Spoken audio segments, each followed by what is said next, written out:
এটা আপনাদের অধিকার। এই 7টা অধিকার ইসলাম একজন শ্রমিককে দিয়েছে। তো শ্রমিককে ইসলাম শুধু অধিকারই দিয়েছে, মালিকের কোনো অধিকার নাই নাকি? এবার মালিকরা খেপে উঠছে।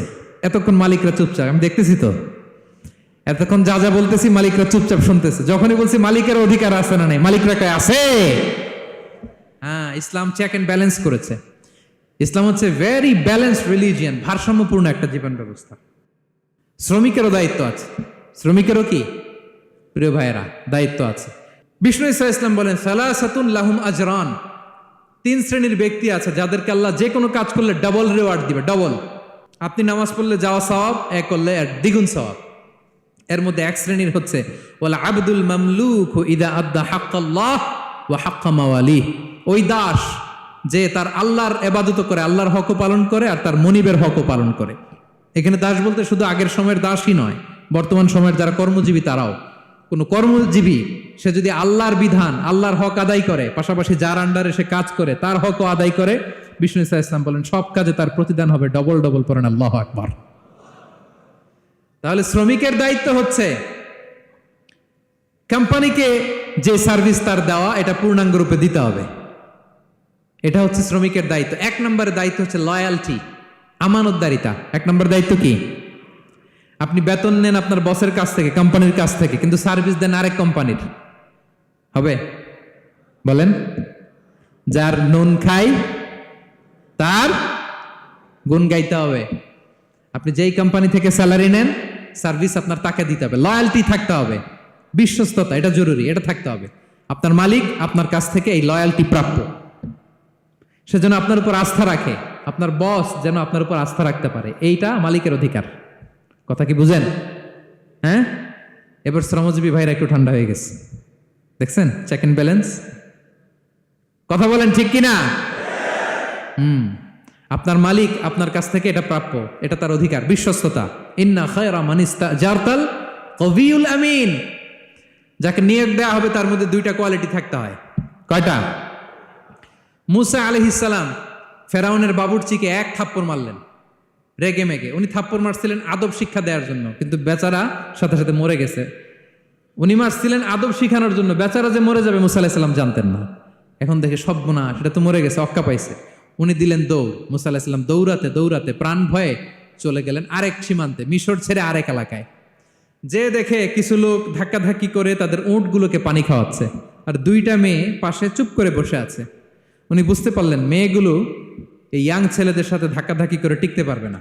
উনি এগিয়ে গেলেন, বললেন তোমরা পানি খাওয়াবো ওটদেরকে? হ্যাঁ খাওয়াবো, আসো। উনি ওটগুলো নিয়ে সবাইকে সরিয়ে পানি খাইয়ে দিলেন, মেয়েরা চলে গেল। এবার বাবার কাছে যেয়ে বলল, বাবা এমন এক ছেলের সন্ধান পাইছি, ছেলেটা খুব ভালো, আমাদের চেহারার দিকে তাকায় না, মাটির দিকে তাকিয়ে কথা বলে। আজকে এই লোক না থাকলে আমরা আমাদের ওটগুলোকে পানি খাওয়াতে পারতাম না। আর ভিনদেশি লোক, আমরা চিনিও না। ইন্না খায়রা মান ইস্তাজারতাল কবিউল আমিন। বাবা কাজ করেন, আমাদের তো রাখাল লাগবে, আমাদের দেখভাল করার জন্য তো একজন সুপারভাইজার দরকার, এই ছেলেকে আপনি কাজে রেখে দেন। সুবহানাল্লাহ পড়বেন না? হ্যাঁ। বাবা বললো যাও নিয়ে আস।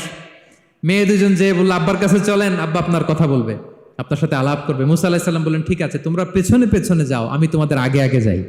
তোমরা আমাকে বলবা যে ডানে না বায়ে না সামনে। সুবহানাল্লাহ পড়বেন না?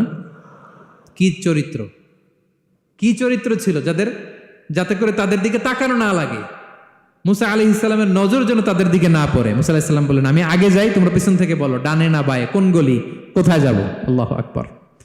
তো যাওয়ার পরে মুসা আলাইহিস সালামের সততা, এই বিশ্বস্ততা আর স্ট্রেংথ, শক্তি দেখে ওনাকে কাজে রেখে দিলেন মেয়ে 2টার বাবা। সুবহানাল্লাহ বলেন। আর বললেন এত বছর কাজ করবা, পারিশ্রমিক হচ্ছে কাজ যখন শেষ আমার এক মেয়েরে তোমার কাছে বিয়ে দিয়ে দিব। আল্লাহু আকবার। ওনারও থাকার জায়গা নাই, আশ্রয়ের কোনো বন্দোবস্ত নাই, আল্লাহ ব্যবস্থা করে দিলেন। আলহামদুলিল্লাহ পড়েন। তাহলে বিশ্বস্ত হইতে হবে। বিশ্বস্ত যেই তার রুজির ব্যবস্থা করে দেয় কে? এই যে মুসা আলাইহিস সালাম ফেরাউনের বাবুর্চিকে থাপ্পড় মেরে চলে গেলেন, পরিচিত কেউ নাই, রিজিকের বন্দোবস্ত নাই, কিন্তু বিশ্বস্ততার কারণে আল্লাহ তাআলা রিজিকের ব্যবস্থা করে দিলেন। তাহলে 1 নাম্বার মালিকের অধিকার হচ্ছে লয়ালটি। শ্রমিকদের বিশ্বস্ত হইতে হবে। আপনার পক্ষ থেকে বিশ্বস্ততা, এটা মালিকের প্রাপ্য। কথা বুঝতে পেরেছেন প্রিয় ভাইরা আমার? 2 নাম্বার চুক্তি অনুযায়ী শ্রম দেওয়া, এটা একজন শ্রমিকের দায়িত্ব। আপনার দায়িত্ব হচ্ছে 8 ঘন্টা কাজ করবেন, আপনি 6 ঘন্টা করেন আর 2 ঘন্টা এটা নিয়ে ইউটিউব, টিকটক, আচ্ছা হ্যাঁ, এটা করা যাবে? 8 ঘন্টার যদি চুক্তি হয় আর আপনি যদি প্রতিদিন 6 ঘন্টা কাজ করেন, আপনি যে পারিশ্রমিক পাবেন এটা হালাল হবে? বলেন বলেন, আওয়াজ করে সবাই বলুন না, হালাল হবে না। আপনার চুক্তি অনুযায়ী আপনাকে শ্রম দিতে হবে, এবং এই চুক্তি অনুযায়ী শ্রম পাওয়াটা একজন মালিকের অধিকার। একজন মালিকের 3 নম্বর অধিকার হচ্ছে to work in a best manner possible. আপনার সাধ্যের সবটুকু উজাড় করে দিয়ে কোম্পানির জন্য কাজ করতে হবে। কোনো কাজ করলে সর্বোচ্চ ওয়েতে করতে হবে, সবচেয়ে বেস্ট ম্যানারে করতে হবে। অনেকে আছে ধরি তো ধরি না, করি তো করি না, এরকম আছে না? নাই না, ইসলাম এটা বলে না। বিষ্ণু ইসলাম বলেন ইন্নাল্লাহা ইউহিব্বু ইযা আমিলা আহাদুকুম আমালান আইয়ুতকিনা। আল্লাহ তাআলা ওই কর্মচারীকে পছন্দ করে, আল্লাহ সুবহানাহু ওয়া তাআলা ওই কর্মচারীকে পছন্দ করে, ওই লোককে পছন্দ করে যে ব্যক্তি যখন কোনো কাজ করে ওটা মজবুত ভাবে করে, চমৎকার ভাবে করে, দ্য বেস্ট ওয়ে পসিবল, সুন্দরভাবে করে। এরকম কাজ করা যাবে তো? বলেন বলেন, যাবে? এবং যে শ্রমিক, যে কর্মজীবী ভাইরা এইভাবে কাজ করে তারা মালিকের নজরে পড়ে যায় খুব তাড়াতাড়ি, ঠিক কিনা বলেন? হ্যাঁ, তাদের বেতন বেড়ে যায় তাড়াতাড়ি, তাদের অবস্থা তাড়াতাড়ি ভালো হয়। 4 নম্বর অধিকার হচ্ছে আপনি আন্তরিকতার সাথে কাজ করবেন, আপনার মালিকের কোম্পানিকে নিজের কোম্পানি মনে করবেন। পারা যাবে? শ্রমিক ভাইয়েরা, আমার কলিজার টুকরা শ্রমজীবী ভাইয়েরা, মালিকের কোম্পানিকে নিজের কোম্পানি মনে করা যাবে? হ্যাঁ, অনেকে দেখবেন যে নিজের গাড়িটা খুব সেফলি ড্রাইভ করে, কিন্তু বসের গাড়ি নিয়ে যখন ড্রাইভ করে তখন আর এই এক্সট্রা কেয়ার নাই, এরকম আছে না? নাই। হ্যাঁ, নিজের জিনিস খুব দেখে শুনে রাখে, কিন্তু কোম্পানির জিনিস যখন ইউজ করে ওইখানে সেই দেখভাল তার নাই, এরকম আছে না? নাই। এরকম করবেন আপনারা না। আপনি যে কোম্পানিতে কাজ করেন এটা নিজের কোম্পানি, ওইটার উত্তর সাকসেস, সফলতার জন্য আপনাকে আন্তরিক হইতে হবে। তাহলে এই 4টা অধিকার আল্লাহ তাআলা প্রত্যেকটা মালিককে দিয়েছে। তাহলে চেক এন্ড ব্যালেন্স হয়েছে? কথা কি সবাই বুঝতে পারছেন? আলহামদুলিল্লাহ। পড়েন। পুরো আলোচনার সামারি বলি 1 মিনিটে। 1 number lesson, takeaway message সাথে করে নিয়ে যাবেন, যেটা শুরুতে বলেছিলাম। 1 নাম্বার কথা হচ্ছে সফলতার জন্য পরিশ্রমের কোনো বিকল্প নেই। হাড় ভাঙা পরিশ্রম করতে হবে আমাদের ক্যারিয়ারের জন্য, আমাদের ব্যবসার জন্য, আমার চাকরির জন্য আমাদের হাড় ভাঙা পরিশ্রম করতে হবে। কারণ শ্রমে কোনো লজ্জা নেই, পরিশ্রমে কোনো লজ্জা নেই, ঠিক কিনা বলেন? লজ্জা কিসে?